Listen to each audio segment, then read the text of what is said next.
I was living in a 15-person hostel dorm in early 2017 when I decided to start cat-sitting.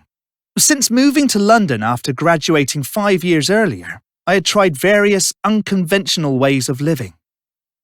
There was a year in a huge warehouse with 30 others and 8 months on a rented boat, but neither were as cheap as the hostel. For just £350 a month, I could live in central London, but sharing a bunk bed with strangers was not great. I needed a quiet space for my work as a writer. Around that time, a friend asked me to look after his cat while he went on holiday, and I realised the idea had potential on a bigger scale. For me, cat-sitting is about connecting two groups of people who need what the other can offer. I get to stay in a person's home while they're on holiday. The owners get free cat-sitting.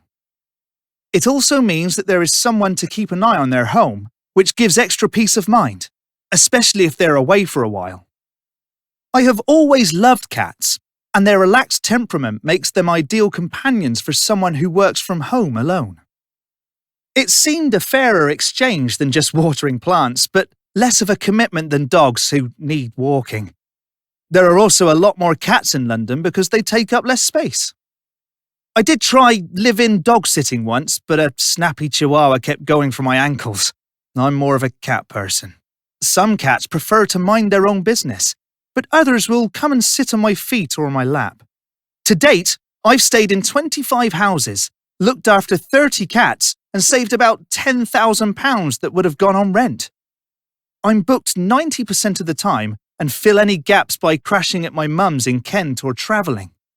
I spent last Christmas in Bali. I can't book a spontaneous weekend away with friends or stay out all night partying. However, in exchange, I get to live in some amazing places. The best house I've stayed in was a beautiful 5-bed with a massive garden. I spent 5 weeks there last summer with 2 Burmese cats, Mima and Luko, who are super playful and sweet. Cats have such different personalities, so it's not surprising that I bond more with some than others. I've learned that there is a definitive point when you can tell that you've finally won a cat over. An owner once told me not to expect their cat to sit on me, as they had only ever known it happen once to themselves. 4 days in, the cat strolled over and sat on my lap.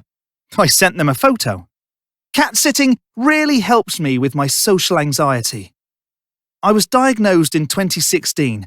I describe it as self-consciousness multiplied by 1,000,000. It's not that I'm shy, I want to be around people, but sometimes I can't. When it gets really bad, it stops me leaving the house. So it's good to have a house to stay home in. I think I've got another few years of doing this in me, but if I meet a partner, I might stop sooner. Then I can have a family, a house, and a cat of my own.